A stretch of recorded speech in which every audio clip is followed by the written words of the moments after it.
Good morning. Welcome back to the sunrise stroll and chat at Magdala. That's wonderful to see you. Here we are at the Sea of Galilee, but I'm going to steal away from here. You see all that cloud? It's let me show you the detail. There's no sign really of this. Oh, there it is. The sun is coming out. What are we going to do, people? I wanted to do something else. What did we do? What did we do? The sun is coming out. Look, right in the very center of the screen. Should we wait? I wanted to show you a piece of the archaeology of the town of Mary Magdalene. But there's the sun. So we better see the sun come out. No, this is sunrise stroll and chat. Let's go up here and compete with these birds and see how they'll react. Oops, sorry about the speed. Don't get dizzy. Don't get dizzy. Calm down. See, there's that little bird up here. Is he? She's the one making all the noise. They're incredible for distracting you from their little young. But they do it all year round, so they can only have young for a little while. Okay, let's bring this into full vision, because we know that with the big bird's eye vision, instead of the small detail, we don't get as nervous when we're walking around in the world. Sometimes we stick into one little detail and the whole world gets shaky, shaky, shaky. And if I was walking now with the closed-up vision to the detail, you'd be already getting seasick. But we have the big vision. I learned that doing this here, just physically. Listen to those birds and see how they react. I'm going to run up here. So now we're up here, and they run away.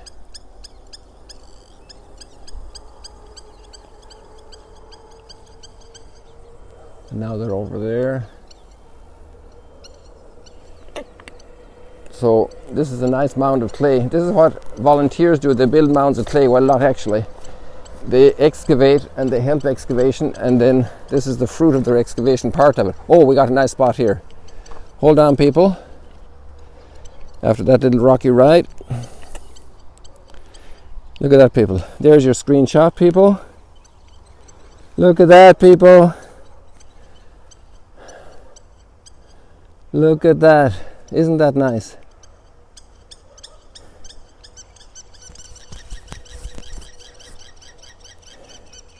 I must find the name of these birds. I've been here all the time and have never learned their names. So here we are at the Sea of Galilee. Welcome to Sunrise Stroll and Chat. We've quite a perspective here. Actually, this spot isn't bad. Here, but we can't leave the sunrise. It's just too beautiful now. So we're going to stay here for a while just to take it in, soak it up, drink it in, fill your soul with the goodness of the Lord.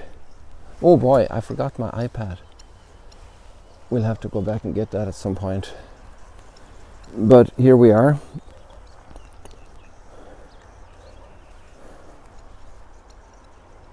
Isn't that gorgeous? Look at that. Look at that golden water.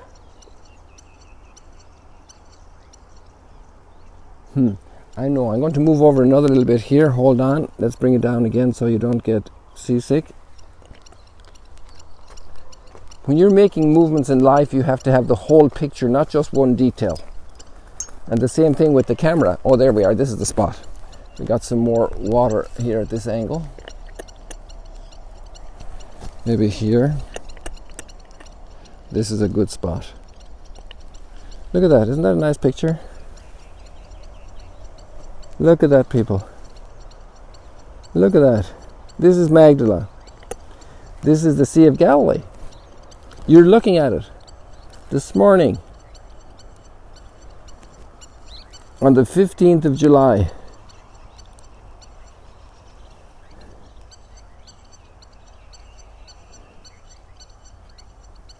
And these birds are providing company, or we're providing unwanted company for them.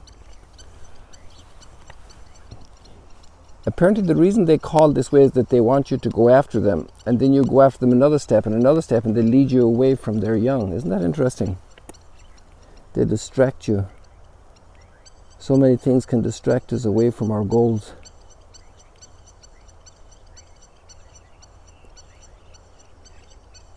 I don't know how that happens physically, that ray of light comes out.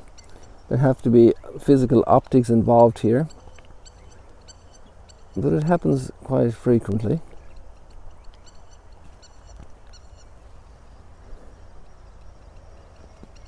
So people,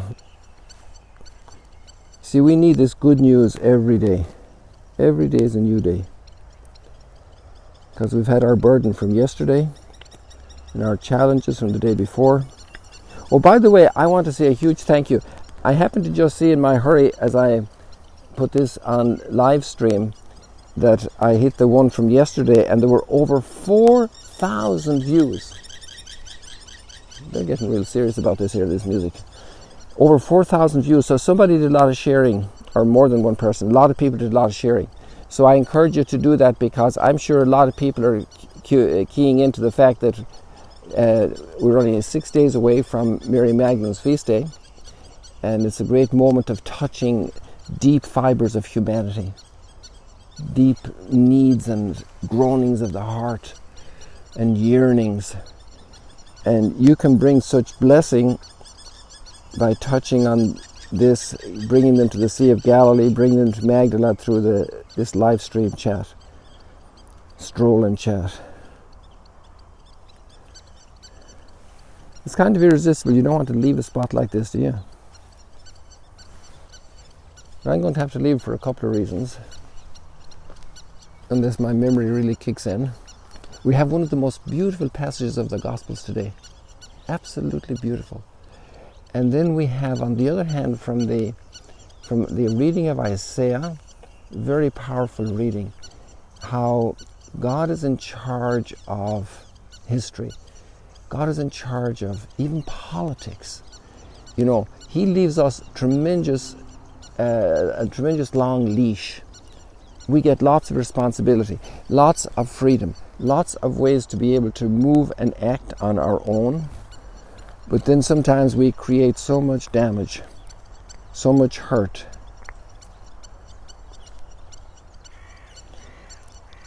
And God is still in charge. It's like parents with little children, you know. They're often given so much freedom, and then they can just wreck the kitchen or whatever it is, and they don't understand. There's a blindness, there's a lack of coordination of facts. They don't realize the consequences of their actions. And maybe then there's even a kind of a rebellious spirit that creeps in, or a destructive spirit, something miserable, and this is it ends up in disaster. And the story is, you know, we were there yesterday with the kings and Assyria and so on.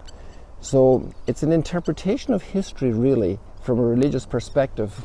And there we see, we'll put on the link there later for the readings.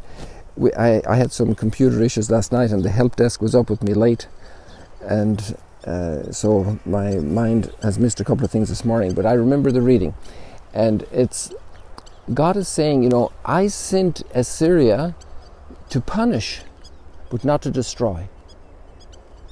I sent Assyria to correct. So, you know, against the kingdom, the northern kingdom of Israel, and the kingdom of Aram, present-day Damascus, Syria. But I didn't send them to destroy peoples, you know, that destructive part. I sent them to teach them a lesson.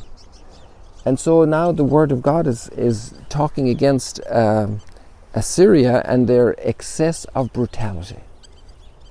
You know, parents as well have to correct children, but some parents, unfortunately, sadly, don't know how to do that well, and they overload the impact, because the parents are so much stronger, so much smarter, so much more together than the children, and they can overexpress authority, genuine authority, but overexpress. And it can happen in business, and it can happen in politics, and it can happen in every society, in every club. It can happen, you know. It can happen everywhere. Hey, that's the sun right behind the tree there. Look at forming that little pentagon, that five strong spots there. I thought it was going to be a hexagon. I'm not sure what it is, you can decide. Right there's the sun you see behind the tree. Now if we move another bit, you can see the sun without the tree.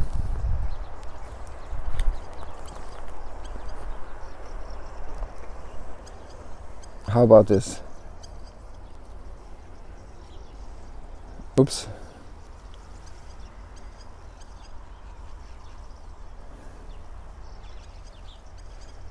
So look at this. Here we are at sunrise, stroll and chat people. Welcome to Magdalene on this beautiful 15th of July morning. This is live stream. You're connected live here, and you're coming more alive, and your heart is jumping and pulsing. And here we are, watching this beauty of nature and creation. Oh, I have another spot now I'm going to see. Let's play with this. Give me a second here. How do you like this? You see we got this plant here. Let's see, what I need to do here now is something else. I'm going to do this. Watch this, people. Watch this. Learning little tricks here.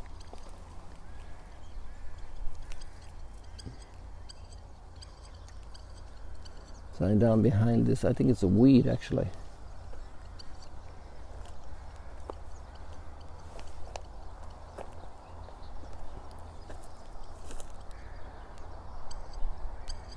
So you can do your screenshots there as you please.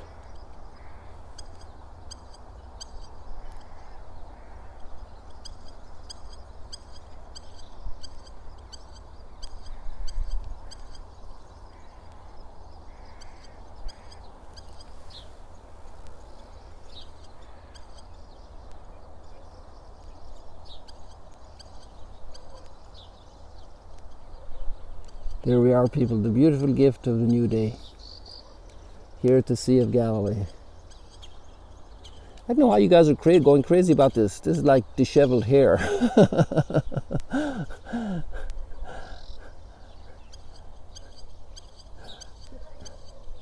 But it's interesting, in the disorder and chaos of life, light comes through, and you can see beauty in coming. There we just have a plain old electricity pole improvised there for the archaeological site. And plain old bushes, but look at that, it's funny, isn't it, how this appeals.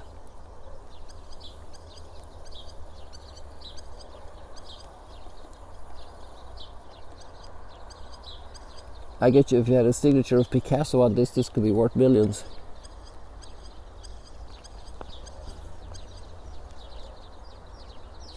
But then he'd have done it much better, obviously.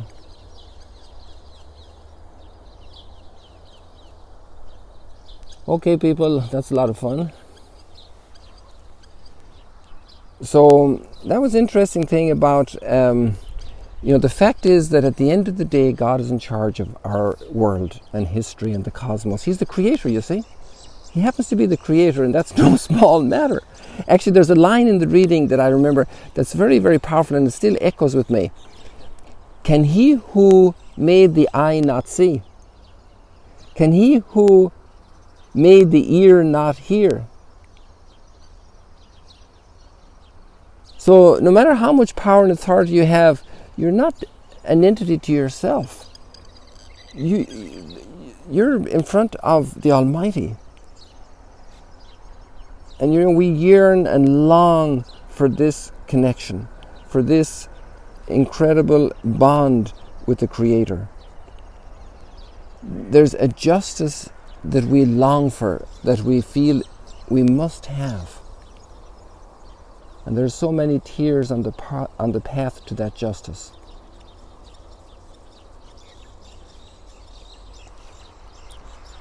I'm not even going to go and try and get the iPad, because I know the gospel passage is so beautiful, and it's the intimacy. The exact opposite to brutal, blind aggression is intimacy. And the intimacy of the gospel is so amazing that it's the ultimate intimacy, And Jesus says, nobody knows the Father except the Son. And nobody knows the Son except the Father. And everyone to whom the Son wishes to reveal him. So you're in the core, in the nucleus, in the kernel of the intimacy that there is in all of reality, behind all the cosmos. The deepest level of intimacy, and all human intimacies train us for intimacy with God. The intimacy of that little child with her mother in the womb. The intimacy of that child at the breast. The intimacy of that child raised to the cheek of her parents, of his parents. The intimacy of that little friendship between two siblings. Between two lovers. Intimacy, Jesus says, nobody knows the Father except the Son. And nobody knows the Son except the Father. And there's a drawing by both the Father to the Son, because nobody can come to Jesus unless the Father draw him. And nobody can know the Father unless the Son reveals him.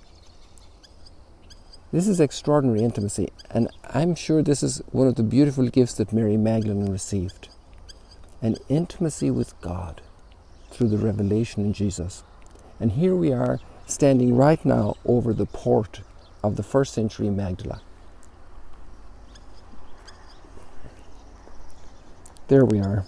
This is port infrastructure of first century Magdala, right down there. And right over here it's a bit clearer, but we're a little further away, so we'd have to get there to see it, right beside Ducanaltum.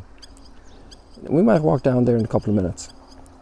But, you know, and she's maybe coming down here to get some fish, and the boats have come in, or maybe they're bringing stuff over from Syria or further from Mesopotamia, some spices, some clothes, some material, a nice piece of material. She wants to make some new dresses or something. And she wants to come down and be the first to see some of the ware coming in on the boat. And they're because the whole pathways are here, the Via Maris, this whole trade route. And right across the lake here, a little bit south of where the sun is now, behind those big trees on the other side, there's another port that they're excavating at the moment. And that's a pathway also along the King's Highway into across Syria to Mesopotamia eventually. So a lot of traffic happened through here, and if this is the mecca of the fish production for the export to Rome, then there's a lot more than just fish happening here. So when you have people will take advantage of the routes to send other things, other treasures. So it's not hard for me to imagine Mary Magdalene here. And then she has an encounter with Jesus. And we're on the route between, let's turn around here and see Mount Arbel again. And Mount Arbel hides the valley right now from our eyes, Wadi Hammam, that connects Nazareth to Capernaum. And Capernaum is actually visible from here, but not in the haze in detail. And I'll show you right now. So just here on the east of Ducanaltum, between those trees there in the distance, just hold your horses. There we go. So I will just point this out in greater detail. Capernaum is right over there on the northern end of the Sea of Galilee. In that bigger space there under the trees, right on the other end of the water, but it's just too hazy now for you to see it. That's where Capernaum is. And so this is the path of Jesus, obviously. He was based in Capernaum. He came from Nazareth, and the gospel shows him doing that a couple of times at least. And then they're crossing the lake all the time. So we're on the path of Jesus. We're at the port, which is the center of the fishing industry of the Sea of Galilee for export to Rome. And this had to be so familiar to the apostles. They had so many friends here with their boats. They had left their own boats, so they needed to cross the lake. I'm sure they had lots of friends crisscrossing the lake.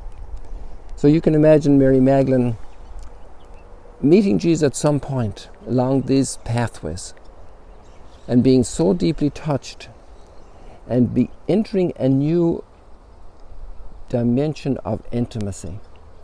Intimacy into the Father, the Heavenly Father. Nobody comes to the Father except through me. Nobody comes to me unless the Father draw him. The whole path of faith, of gentle opening up of one heart to another, into the very heart of God. People, this is a grace. It's not something you can make. This is something one has to ask for, one's heart has to open for.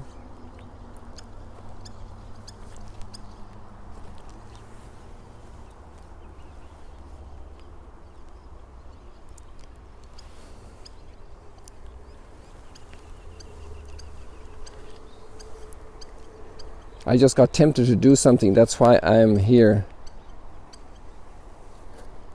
moving this here, because I see these little plants here. The same old weeds we had earlier, but just trying to do some little tricks with it.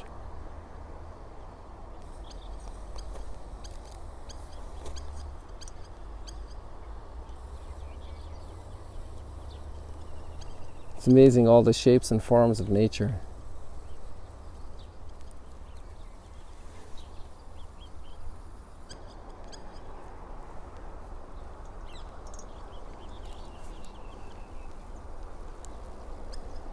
Who doesn't long for intimacy? Who doesn't long for knowing the other person, knowing the spouse more profoundly, knowing the children better, understanding them, children longing to understand their parents, to be close to their heart? This is what we're made for. There are no possessions, not even sunrises, that warm our heart enough to make it completely filled. And even human love, in its most intimate form, still somehow has limits. It has openings to infinity, but in itself it needs more. And it can't be satisfied just with spatial multiplications, with numerical multiplications. It's just that our heart is bigger and needs more to be satisfied. And that more is that incredible intimacy with God. So we're on a path of growth into the mystery of God. And we've just no idea what it's going to be in eternity. And so we have a health problem, and it shakes up our world. And it's kind of saying, your world isn't here. We need a new world. We got a problem with the house, with the roof, with wind coming through, with insects, with vermin, with odors. You know, it's telling us this isn't perfect. This ain't it. This is okay, it's helpful, it protects us to a certain degree, it fulfills us to a certain degree, but we need more.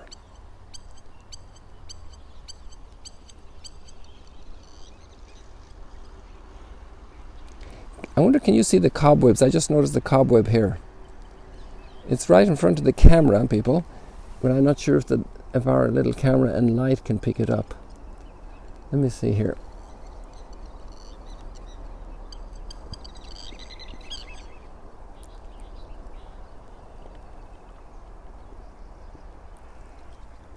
I don't think I can get it because it's just so tenuous, so you need an extraordinary lens to pick it up.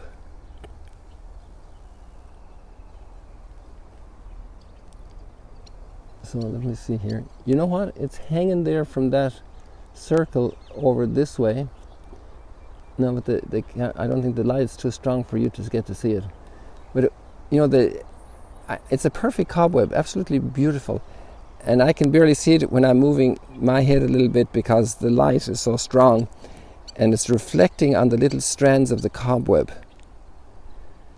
And it's so sensitive, so delicate, and it's the wind is rocking it a little bit gently, in like a little rocking thing for a baby.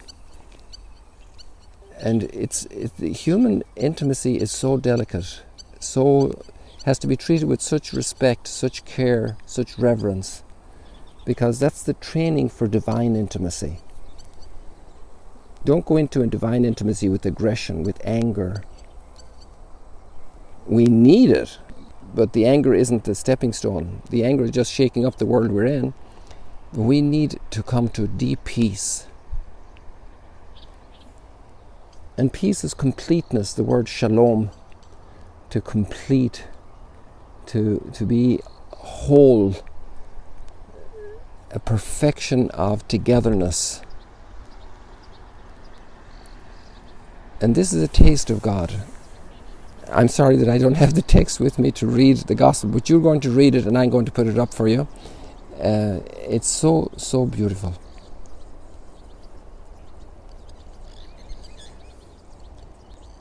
I wonder if we should go down and see the port.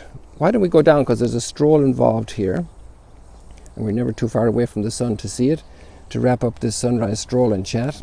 Let me get the big picture again, everything in the picture, so that when we're moving you won't get seasick. You won't get dizzy. You see, this is where we're going to go down here, people. It's very simple, but it's just rough ground. So you can see that maybe if I go the longer way here, it'll be a little bit easier.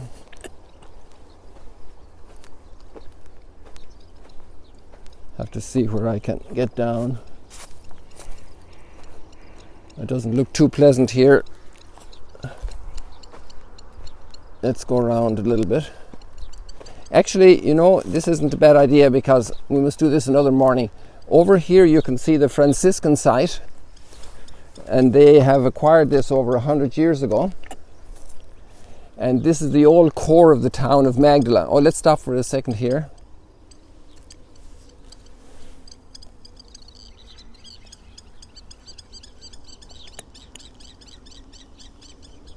So this is the old core, and they have 1700 years depth of archaeology. We just have 1st century, so it's a brilliant combination.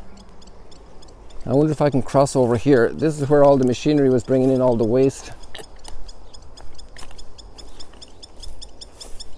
Let me see if this is fair to you to do this. I think we can handle it, okay? Just hold on there, hold some railing or some your armchair, or just sit back on your pillow.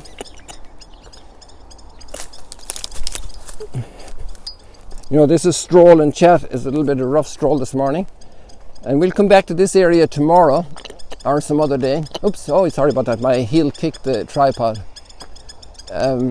Here we have this excavation area section here, all about bread production. You can see the caves up in Mount Arbel. I don't think anybody moved those caves since Mary Magdalene was around here. These birds are not happy campers that I'm walking around here. And there you see more caves. That's where we were 2 days ago, up there. So now let's say goodbye to the sunrise. And may you have a very blessed day. Thank you for joining us. There were many people on today, so appreciate that. And wishing you the very, very, very, very best. Let's stop here, just so we have a civilized farewell.